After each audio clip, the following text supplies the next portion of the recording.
মাথায় রাখবেন, ওই সম্পত্তি শুধু একটু আটটু নয়, হিসেবটা বলে দিই, 9,40,000 একর জমি আছে। ভাবতে পারেন 9,40,000 একর জমি শুধু ওয়াকফ সম্পত্তি আছে আমাদের, আপনি অনুভব করতে পারবেন না। যদি সরকার বলে তোমাকে কিচ্ছু দেবো না, যদি খালি আমাদের ওয়াকফ সম্পত্তি দিয়ে দেয়, সেই টাকায় প্রত্যেকটা মুসলমানের সংসার প্রতি বছর 1 লাখ করে পাবে ভারতের মুসলমান। জোরে বলুন না সুবহানাল্লাহ। এত সম্পত্তি আছে। কিন্তু আমরা কখনো চাই না, এই বিল সমর্থন করি না, এর তীব্র নিন্দা করছি, প্রতিবাদ জানাচ্ছি। সকলে জোরে সোরে বলুন ইনশাআল্লাহ। ভারতের সম্পত্তি মানে কত কার সম্পত্তি আছে? সর্বপ্রথম সরকারের সম্পত্তি হচ্ছে রেল 1 নম্বরে, 2 নম্বরে হচ্ছে ডিফেন্স মিলিটারি, যেটাকে আমরা গোদা বাংলায় বলি, 3য় নম্বর হচ্ছে ওয়াকফ সম্পত্তি। এই ওয়াকফ সম্পত্তির ওপরে বিল পাস করতে চলেছে সরকার, আমরা তীব্র নিন্দা জানাই এবং বিরোধিতা করি। জানেন দুঃখের বিষয় কি? আমাদের কাছে ওপর থেকে, দিল্লি থেকে, মুম্বাই থেকে, দেওবন্দ থেকে যে সার্কুলার এসছে মোবাইলে, সব থেকে কম ভোট পশ্চিম বাংলায়। এটা আমাদের আলেমদের জন্য দুঃখজনক। আমি নাম করব না, আমাদের মুসলমানদের আলেমদের অনেকগুলো সংগঠন আছে। আমি আমার বর্তমান জেলায় দক্ষিণবঙ্গে কোনো আলেমদের তৎপরতা দেখতে পাইনি। একমাত্র মুর্শিদাবাদ জেলা আমি তাদের তৎপরতা দেখেছি। মুফতি নাজমুল হক সাহেব আমার বড় ভাই, খুব কাছের মানুষ, মুর্শিদাবাদ জেলা জমিয়তের সম্পাদক, এবং মুর্শিদাবাদের আলেমরা রাস্তায় রাস্তায় গিয়ে মানুষের মোবাইল নিয়ে সেখান থেকে ভোট দিয়েছে।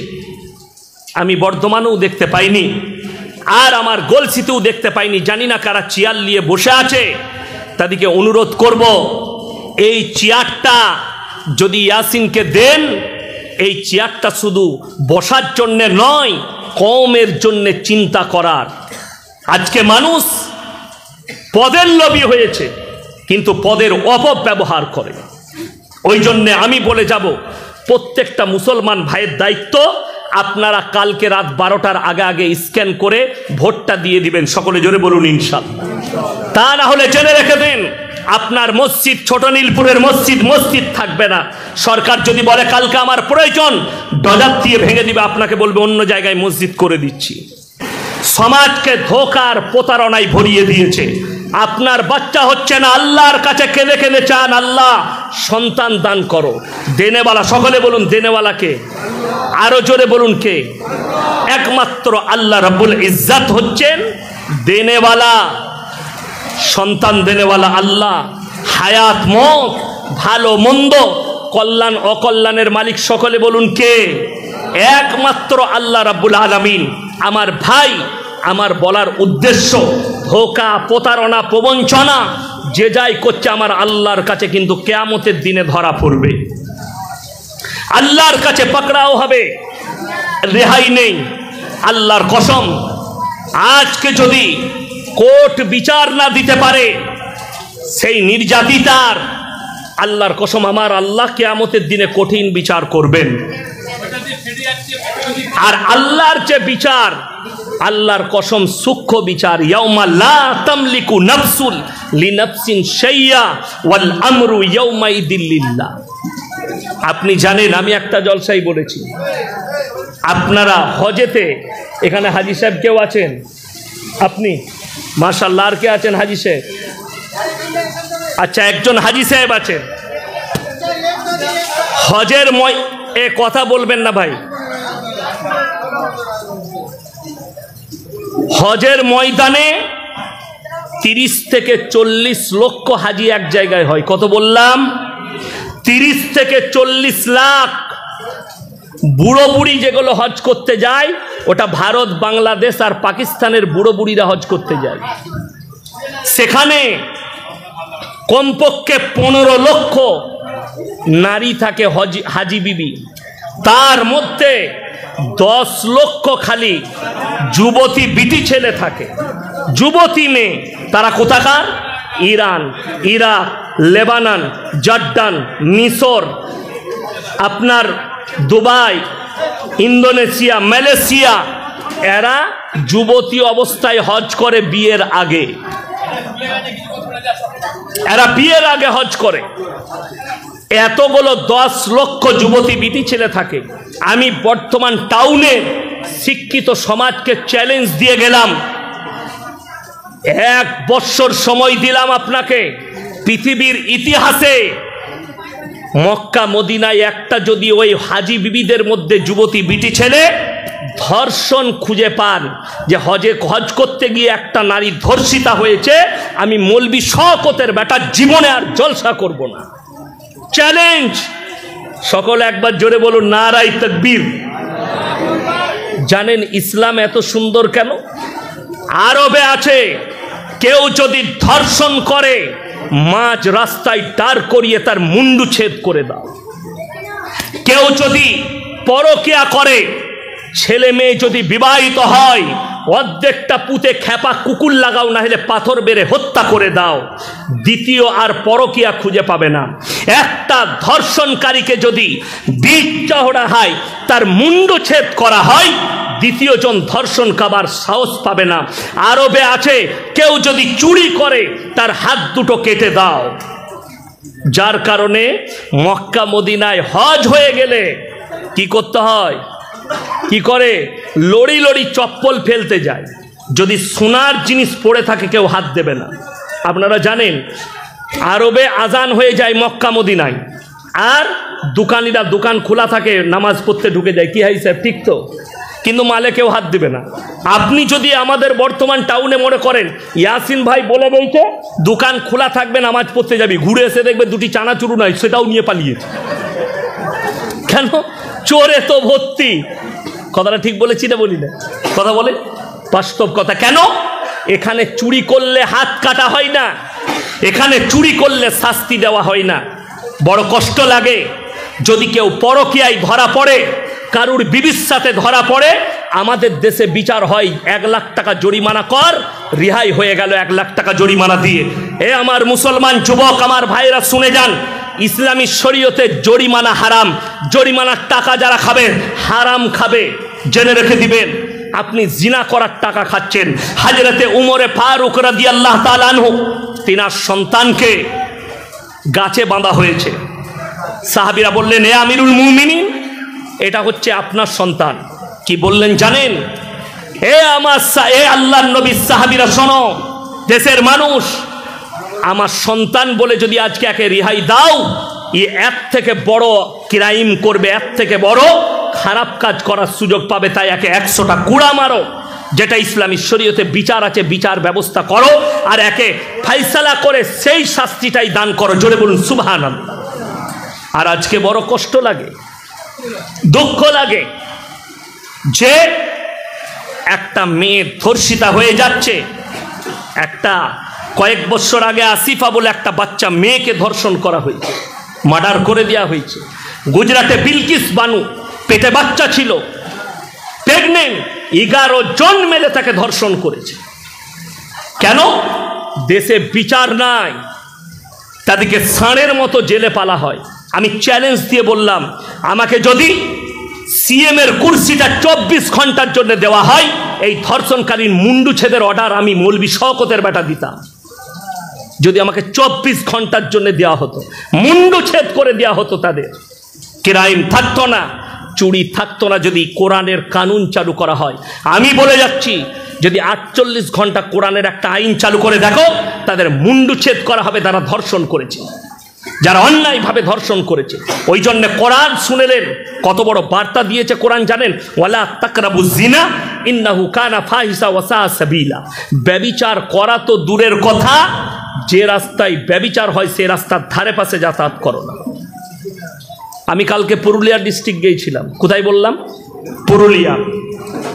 কোথায়? হাইওয়ের ওপরে, আসানসোলের ভেতর দিয়ে গেলে নিয়ামতপুরের ওপর দিয়ে যেতে হবে, যেখানে নিষিদ্ধ পল্লী আছে আসানসোলে। বড় কষ্ট লাগে। আমি 10 কিলোমিটার থেকে 15 কিলোমিটার বেশি রাস্তা ঘুরে গেছি, কিন্তু ওই ভেতর দিকে যাইনি। কেন? যদি এটার বাদাউলতে আল্লাহ কিছু দেয়। আজকে মুসলমান, হাই রে মুসলমান, তুমি নিজের যৌবনটাকে জিনাতে আপনি খরচ করছেন, আল্লাহর কাছে হিসেব লাগবে না? আপনাকে হিসেব লাগবে। পরকীয়ায় নষ্ট করছেন। আমি মায়েদিকে অনুরোধ করব, কিয়ামতের দিনে পাকড়াও হবেন আল্লাহর কাছে। স্বামীকে ধোঁকা দিয়ে যারা পরকীয়া করছে তারা ধরা পড়বেন, নিজের পরিবারকে ধোঁকা দিয়ে যারা পরকীয়া করছেন ধরা পড়বেন। আর একটা কথা বলে দিই, মুসলমান দিকে বার্তা দিই, আল্লাহর নবীর হাদিস, আখরি যাওয়া নাই এক শ্রেণীর আলেম বের হবে, তাদের দ্বারাই জিনা থেকে শুরু করে পাপ কাজ বাড়বে, আর তারাই হবে জাহান্নামের প্রথম খোরাক। এখন তো যুবকরা, বাংলাদেশের কিছু ইয়ং বক্তা বেরিয়েছে, তারা প্রেমের টিপস দিচ্ছে, কি করে প্রেম করবি। একজন আছে, তার নাম হচ্ছে আবরারুল হক আসিফ। আমি খালি বাংলাদেশে যাই, ওরা বুঝতে পারবে কার পাল্লায় পড়েছি। দাওয়াত হয়েছে 25 সালে, এখন তো যাব না, 24 সালেও খালি নাই, ফেব্রুয়ারি পর্যন্ত খালি নাই। বলেছি 25 সালের দাওয়াত লুবো, তখন তারা বুঝতে পারবে কার পাল্লায় পড়েছি। এ দাওয়াত দিচ্ছে লোককে, যে মেয়েটা তোমাকে রাস্তায় ভালো লাগবে, জানবে সেটাই তোমার জন্যে। আরে আজীব কথা, রাস্তায় যদি তোমার মা বাজার করতে আসে আর আমার যদি মনে হয় এটা খুব ভালো লাগছে, তো আমার সাথে বিয়ে দিয়ে দিবি? আজীব কথা, বেঈমানি কথা না। এ মুসলমান যুবক শুনে লাও, যারা ভাবছেন প্রেম ইসলামী শরীয়তে প্রেম জায়েজ আছে, প্রেম কি কথা বলে না, প্রেম কি? যুবকরা হাসছে, প্রেম জায়েজ আছে। শুনেলেন কোথায়? কার সাথে? মায়ের সাথে, বোনের সাথে, বাপের সাথে, ভাইয়ের সাথে, প্রতিবেশীর সাথে। কিন্তু তোমরা যে প্রেমটা করতে চাইছো ওটা জিনার পাপ ছাড়া আর কিছু হবে না। বর্তমানে অনেক পরিবার, মা বাপ, তারা জিনায় লিপ্ত করাচ্ছে নিজেদের ছেলে মেয়েদিকে। কিভাবে? এখন একটা আমাদের বিয়ের সিস্টেম উঠেছে, মৌলবীর কাছে তো খোঁজলাই না, খোঁজলাই আমাদের কাছে যে কিভাবে বিয়ে দেবো। ইমামকে জিজ্ঞেস করে কেউ না, আমাদিকে দুটি কাজে আপনারা রেখেছেন, হলে আর মোলে। হয়েছে কানে আজান দিতে হবে, আর মরেছে জানাজা পড়তে হবে, বাকি বলে বাকি সব আমরা বুঝে নেব। কি বুঝলেন? ওই জন্যই তো, কি বুঝলেন, আমাদের দেশে জান্নাত কত সহজ জানেন? 3 বোতল মদ খেয়ে যদি হাই রোডে অ্যাক্সিডেন্ট করে মরে যায়, অসুবিধা নাই, জান্নাতে চলে যাবে মিলাদ পড়িয়ে। ঠিক বললাম না ভুল বললাম? ও ইয়াসিন সাহেবকে দাওয়াত দিয়ে, আমাকে দাওয়াত দিয়েছেন, দেশি মুরগি করেছে, 3 বোতল মদ খেয়ে মরে গেছে, আমাকে বললে অ্যাক্সিডেন্ট হয়ে মরেছে। আমি এখন মিলাদের শেষে দোয়া করছি, আল্লাহ তুমি তাকে জান্নাতি করো, জান্নাতুল ফিরদৌস দান করো, আল্লাহ তুমি তাকে শহীদের মর্তবা দাও। দিয়ে খেতে বসেছি, ভাই কি করে মরল বাপ? ছেলে খুব খারাপ, 3 বোতল মদ খেয়ে অ্যাক্সিডেন্ট করেছে। আমরা তোবা তোবা, কাকে দিলাম বে জান্নাতে আমি? বড় কষ্টের বিষয়। তো হুজুর আগে মার খাবে না? খাবে না? আগে আমাদের মতো হুজুরকে মারবে।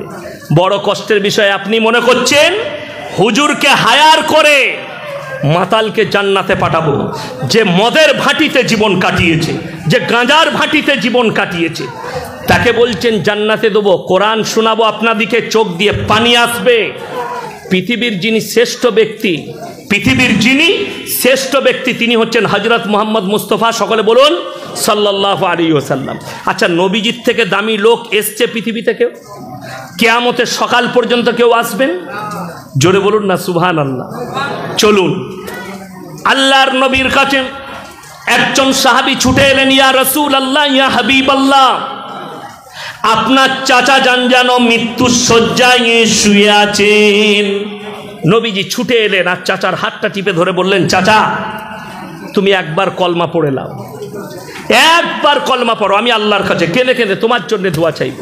আল্লাহর নবী চাচা যান, তিনি বললেন, আমি যদি বার্ধক্যে কলমা পড়ি লোকে বলবে মৃত্যু ভয়ে কলমা পড়েছে, আমি কলমা পড়তে পারবো না। আল্লাহ আয়াত পাঠালেন, ইন্নাকা লা তাহদি মান আহবাবতা ওয়ালাকিন্নাল্লাহা ইয়াহদি মান ইয়াশা। হে আমার নবী, হিদায়েতের দপ্তরটা কার হাতে? সকলে বলুন আল্লাহর হাতে। আমার ইচ্ছা নেই তোমার চাচা কলমা পড়তে পারবে না। রাসূলের চোখে পানি। নবীজির চাচা দুনিয়া ছাড়লেন। ভালো করে শুনবেন কথাটা, যেমনি দুনিয়া থেকে চলে গেলেন আল্লাহর নবী হাত তুলে বসলেন কার জন্যে? চাচার জন্যে। চাচা, আল্লাহ তুমি আমার চাচাকে ক্ষমা করে দাও, তুমি আমাকে যতদিন না নিষেধ করছো আমি আমার চাচার জন্য কেঁদে কেঁদে ক্ষমা চাইব। আল্লাহর নবী কাঁদতে লাগলেন। কার জন্যে? চাচার জন্য আল্লাহর কাছে। আল্লাহ আয়াত পাঠাচ্ছেন। আয়াতটা কিন্তু শুধু নবীজিকে নসিহত করেননি, এই উপদেশ দুজনকে আল্লাহ দিলেন, এক নবী এক মুমিন। কজনকে বললাম? দুজন, নবী এবং মুমিন। মা কানা লিন-নবী ওয়াল্লাযীনা আমানু আইয়াস্তাগফিরু লিল মুশরিকিন ওয়ালাউ কানু উলি কুরবা। হে আমার নবী এবং মুমিনরা শুনে নাও, যারা মুশরিক হয়ে বেঈমান কাফের হয়ে মারা গেছে তাদের জন্য দোয়া করতে পাবে না যদিও তারা তোমাদের নিকটতম আত্মীয় হয়। ছেলে মদের ফাঁটিতে জীবন কাটিয়ে মারা গেছে, বাপ তাহাজ্জুদ গুজার, দোয়া করতে পাবে না, জীবনে আল্লাহর নাম লাইনি। আমি আমাদের বর্ধমান জেলায় সাতগাছিয়ার কাছে বহারে নামাজ পড়াতে যাই। ঈদের 15টা গ্রাম এক জায়গায় নামাজ পড়ে, 10-15টা গ্রাম, আমি তাদের ইমাম। তো ঈদের নামাজে আমি দাঁড়াবো, বায়ান চলছে, বায়ান শেষ হয়েছে, এরপর বললাম কাতার সোজা করুন। একজন কানে কানে এসে বলছে, হুজুর যা ইসের ঈদের নামাজের নিয়তটা বলবেন। আমি বললাম একদম বলবো না, আমার কি করবি বল। আমি বলি নাই। আমি বললাম কেন বলবো বল? বলছে অনেকজন হুজুর জানে না। আমি বললাম বে, ওরা জীবনে জানবেও না। কথাটা বুঝতে পারেন? যারা বলে ঈদের দিনে নিয়ত বলো, আমি বলবো ইমাম দিকে মোটেই নিয়ত বলবেন না। কেন? তার একটা কথা বলে দিই, কোনো ব্যক্তি যদি বলে ইমাম যাহা নিয়ত করিল আমি তাহা নিয়ত করিলাম, নামাজ হবে না? হবে না? কথা বলে না? পিছনে মৌলবীরা আছে, জিজ্ঞেস করলেন, নামাজ হয়ে যাবে। কিন্তু কেউ যদি দরুদ শরীফ না পড়ে, সানা না পড়ে, তসবি না পড়ে, আত্তাহিয়াতু না পড়ে, দরুদ শরীফ না পড়ে, নামাজ হবে? ওইগুলো একটাও জানে না, খালি বলছেন নিয়তটা বলে দাও। কি বলে? ওই জন্য তো দেখবেন অনেক 5 ওয়াক্তের মুসল্লিদের পাশে অনেক যদি বেনামাজি, মানে সে ঈদ আর বকরা ঈদ পড়ে, সে শ্বশুর একটা তোয়ালি দিয়েছে, লাগিয়ে চলে পেয়েছে। স্টাইল কি? জামাটাও শ্বশুরের, আন্ডার প্যান্টও শ্বশুরের, লুঙ্গিও শ্বশুরের, দিয়ে একদম 5 ওয়াক্ত সালা আতর লাগাচ্ছে, একদম 96 মজমুয়া। নিয়ত বেঁধে আল্লাহ আকবার, ইমাম সাহেব হাত যাচ্ছে, ও এনুর তাকাচ্ছে, কি করছে বেড়া? ও চালাচ্ছে। ওরা 3 বার করেছে, ও 5 বার চালাইছে। জানি না তো চালাবে কি করে? কেন? ও তো আর কোনোদিন আসবে না, খালি ঈদ আর বকরা ঈদ, আর জীবনে নামাজ পড়ে না। আমাদের দেশে 3টে কোয়ালিটির নামাজি, এক হচ্ছে 5 ওয়াক্তের, আর এক হচ্ছে জুম্মার, আর এক হচ্ছে ঈদ আর বকরা ঈদের। এই 3টে কোয়ালিটির নামাজি। যারা বেনামাজি আছেন আল্লাহর ওয়াস্তে শুনে যান। আমাদের সমাজের অনেক লোক বলে, ইমাম দিকে বলে, ইমামরা যদি বলে ভাই তুমি নামাজ পড়ছো না, তুমি তো ভালো লোক, কি বলে জানেন? আমার মতো লোক নাই, সত্যিকারই লোকটা ভালো, অনেক উপকার করে, বড় উপকার করে, কিন্তু নামাজ পড়ে না। সে বলে আমি নামাজ না পড়তে পারি, কিন্তু আমার মতো ভালো লোক আপনি পাবেন না। এরকম লোক আছেন, সত্যিকারই ভালো লোক আছে, কিন্তু নামাজ সে পড়ে না, সে বলে নামাজ পড়ি না। তাদের জন্য এই উপদেশটা, যারা বেনামাজি আর বলেন আমি ভালো লোক, আমি নামাজ পড়ি না, তা কি হয়েছে? তারা শুনেলেন, তার বদলা আল্লাহ তাদেরকে দুনিয়াতে দিবেন। কোরআন খুলেন, কিয়ামতের দিনে সেই লোক কটা কেমন ভাবে ফেরে পড়বে। জান্নাতীরা যখন জান্নাতে প্রবেশ করবে, আর জাহান্নামীরা যখন জাহান্নামে প্রবেশ করবে, জান্নাতীরা তাদেরকে দাঁড় করাবে, ফি জান্নাতি ইয়াতাসালুনা আনিল মুজরিমিনা মা সালাকাকুম ফি সাকার।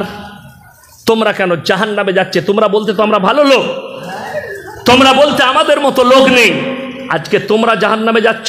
তারা 1 নম্বর উত্তর যেটা ছুড়বে জান্নাতীদের কাছে, সেটা হচ্ছে ক্বালু নামলাকু মিনাল মুসাল্লি, আমরা মুসল্লিদের মধ্যে ছিলাম না, নামাজি ছিলাম না, তাই আল্লাহ আমাদিকে জাহান্নামে পাঠিয়েছে। ওয়া কুন্না নাকুদু ওয়া কুন্না নুকাজ্জিবু, কি আছে? ওয়ালাম নাকু নুতিমুল মিসকিন, আর মিসকিনকে খানা খাওয়াইতাম না, তাই আল্লাহ আমাদিকে জাহান্নামে পাঠিয়েছে। মায়েরা ভালো করে শুনবেন, ভাইয়েরা, আপনাদের পাড়ায় ভিখারি আছে না? আসে না? কোন ধর্মের দেখেন না? নবীজি সাল্লাল্লাহু আলাইহি সাল্লামের একটা ভাষা শুনেলেন, আমাদের দেশের লোক সম্প্রীতি জানে না, আমাদিকে মৌলবিদিকে সম্প্রীতি শেখায়, এরা কিছু জানে না বে, এদিকে শিখো, আমাদিকে কি শিখবি সম্প্রীতি, তোরা আমার কাছে শেখ। শুনে যান আজকে বর্তমান টাউনের লোক সম্প্রীতি কাকে বলে। রাসূল আকরাম সাল্লাল্লাহু আলাইহি সাল্লাম বললেন, তোমরা দেখো না তোমার পাশে কে বসবাস করছে, সে দলিত হোক, আদিবাসী হোক, অমুসলিম হোক, খ্রিস্টান হোক, সে যদি ক্ষুধার্ত হয় খাবার দাও, বস্ত্রহীন হলে বস্ত্র দাও, বিপদে পড়লে তার পাশে দাঁড়াও। এটাই হচ্ছে নবীজির আদর্শ এবং ইসলাম। এটার নাম সম্প্রীতি, এটার নাম হচ্ছে সম্প্রীতি। বড় কষ্ট লাগে, আর আপনি আমাদিকে সম্প্রীতি শিখাচ্ছেন। মৌলবিদিকে আপনার সম্প্রীতি বুঝে আসেনি। চলুন কোরআন শোনাবো আপনার দিকে। মিসকিন আপনার দরজায় হাত পেতেছে। হে আমার মুসলমান ভাইয়েরা, যদি আপনার কাছে কেউ হাত পাতে, তুমি দেখো না। ওয়াকফ বোর্ডের সম্পত্তি কেড়ে নেওয়ার জন্য সরকার পদক্ষেপ নিচ্ছে, আপনার মন্তব্য কি? দেখুন, এটা খুব গুরুত্বপূর্ণ একটা প্রশ্ন এসছে। আমরা জানি আগামী জুম্মার দিন কালকে রাত 12টা পর্যন্ত টাইম ছিল কিসের? আমাদের কাছে, সবারই কাছে, আপনাদের ইমামের কাছে খোঁজ নিয়ে নেবেন, একটা কোড এসছে ভোট দিবার জন্যে। ভারতের সম্পত্তি মানে কত কার সম্পত্তি আছে, সর্বপ্রথম সরকারের সম্পত্তি হচ্ছে রেল 1 নম্বরে, 2 নম্বরে হচ্ছে ডিফেন্স মিলিটারি, যেটাকে আমরা গোদা বাংলায় বলি, 3 নম্বর হচ্ছে ওয়াকফ সম্পত্তি। এই ওয়াকফ সম্পত্তির ওপরে বিল পাস করতে চলেছে সরকার। আমরা তীব্র নিন্দা জানাই এবং বিরোধিতা করি। এবং আপনাকে বলে দিই, আগামীকাল 15 তারিখ রাত 12টা পর্যন্ত টাইম আছে। যারা জানেন না তারা ইমামের কাছে, আলেমদের কাছে এসে সেখানে গুগল থেকে স্ক্যান করে আপনি ইমেলে ভোটটা দিয়ে দেন। সবাই দিবেন তো? জোরে বলুন ইনশাআল্লাহ। জানেন দুঃখের বিষয় কি? আমাদের কাছে ওপর থেকে, দিল্লি থেকে, মুম্বাই থেকে, দেওবান থেকে যে সার্কুলার এসছে মোবাইলে, সব থেকে কম ভোট পশ্চিম বাংলায়। এটা আমাদের আলেমদের জন্য দুঃখজনক, দুঃখজনক। আমি নাম করব না। আমাদের মুসলমানদের আলেমদের অনেকগুলো সংগঠন আছে। আমি আমার বর্তমান জেলায় দক্ষিণবঙ্গে কোনো আলেমদের তৎপরতা দেখতে পাইনি। একমাত্র মুর্শিদাবাদ জেলা আমি তাদের তৎপরতা দেখেছি। মুফতি নাজমুল হক সাহেব আমার বড় ভাই, খুব কাছের মানুষ, মুর্শিদাবাদ জেলা জমিয়তের সম্পাদক, এবং মুর্শিদাবাদের আলেমরা রাস্তায় রাস্তায় গিয়ে মানুষের মোবাইল নিয়ে সেখান থেকে ভোট দিয়েছে। আমি বর্ধমানেও দেখতে পাইনি, আর আমার গলসিতেও দেখতে পাইনি। জানি না কারা চেয়ার নিয়ে বসে আছে। তাদেরকে অনুরোধ করব, এই চেয়ারটা যদি ইয়াসিনকে দেন, এই চেয়ারটা শুধু বসার জন্যে নয়, কওমের জন্যে চিন্তা করার। আজকে মানুষ পদের লোভী হয়েছে, কিন্তু পদের অপব্যবহার করে। ওই জন্যে আমি বলে যাব, প্রত্যেকটা মুসলমান ভাইয়ের দায়িত্ব, আপনারা কালকে রাত 12টার আগে আগে স্ক্যান করে ভোটটা দিয়ে দিবেন। সকলে জোরে বলুন ইনশাআল্লাহ।